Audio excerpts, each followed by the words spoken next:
চলুন প্রতারণা আর মিষ্টি কথার ফাঁদে পড়ার একটি দারুণ ক্লাসিক গল্প দিয়ে আজকের এই আলোচনা শুরু করা যাক। গল্পটি হল the spider and the fly. এখানে সরলতার সুযোগ নিয়ে কিভাবে সুনিপুণ ফাঁদ পাতা হয় সেটাই দেখব। কবিতাটি লিখেছেন বিখ্যাত ইংরেজ কবি মেরি হাওয়েট। তিনি হ্যান্স ক্রিশ্চিয়ান অ্যান্ডারসনের রূপকথা অনুবাদের জন্য বেশ সমাদৃত ছিলেন। গল্পটার শুরুতেই দেখা যায় একটি মাকড়সা খুব মিষ্টি সুরে একটা উড়ন্ত মাছিকে তার ঘরে আমন্ত্রণ জানাচ্ছে। মজার ব্যাপার হল মাকড়সাটি তার মরণ ফাঁদ বা জালটাকে খুব সুন্দর করে পার্লার বা বসার ঘর বলছে। মাছিটি প্রথমে রাজি হয়নি, তখন মাকড়সাটি মিথ্যে দরদ দেখিয়ে তাকে নরম বিছানায় বিশ্রামের প্রস্তাব দেয়। আকাশে উড়ে উড়ে মাছিটি তখন বা ভীষণ ক্লান্ত ছিল, আর মাকড়সা ঠিক এই সুযোগটাই কাজে লাগাতে চেয়েছিল। বিছানার লোভে কাজ না হওয়ায় শিকারী এবার কৌশল বদলে দারুণ সব সুস্বাদু খাবারের লোভ দেখানো শুরু করে। এটি এক নিখুঁত প্রতারণা।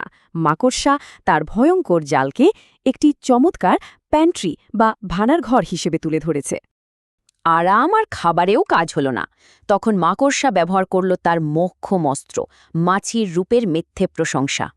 খেয়াল করলে দেখবেন মাকড়সাটি এখানে পার্লার, বিছানা, খাবার এবং আয়না এই 4টি ভিন্ন প্রলোভন কত সুকৌশলে ব্যবহার করেছে।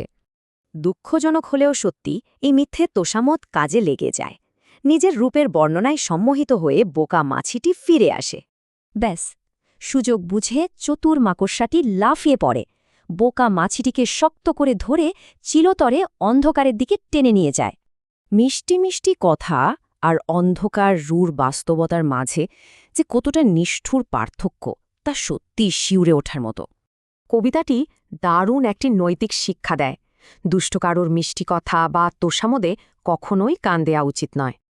গল্পের রেশ ধরে এবার চলুন দেখে নিই এই পাঠ্য বইটিতে ব্যাকরণের নিয়ম বা বাক্যের অবজেক্ট কিভাবে ধাপে ধাপে বোঝানো হয়েছে। প্রথমেই আসি ডিরেক্ট অবজেক্টে।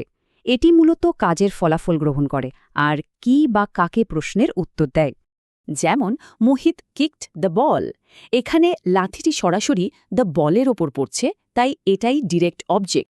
অন্যদিকে ইনডিরেক্ট অবজেক্ট হল সেই শব্দ যা মূলত ওই ডিরেক্ট অবজেক্টটাকেই গ্রহণ করে। চলুন একটা উদাহরণ দেখি। He asked me a question, এখানে আ কোয়েশ্চেন হল ডিরেক্ট অবজেক্ট আর মি হল তা গ্রহণকারী ইনডিরেক্ট অবজেক্ট। সবশেষে একটা প্রশ্ন রেখে যাই, মিষ্টি কথার তোষামদ কি আসলেই যে কোনো বিপজ্জনক মরণ ফাঁদকেও সাময়িকভাবে দারুণ আকর্ষণীয় করে তুলতে পারে?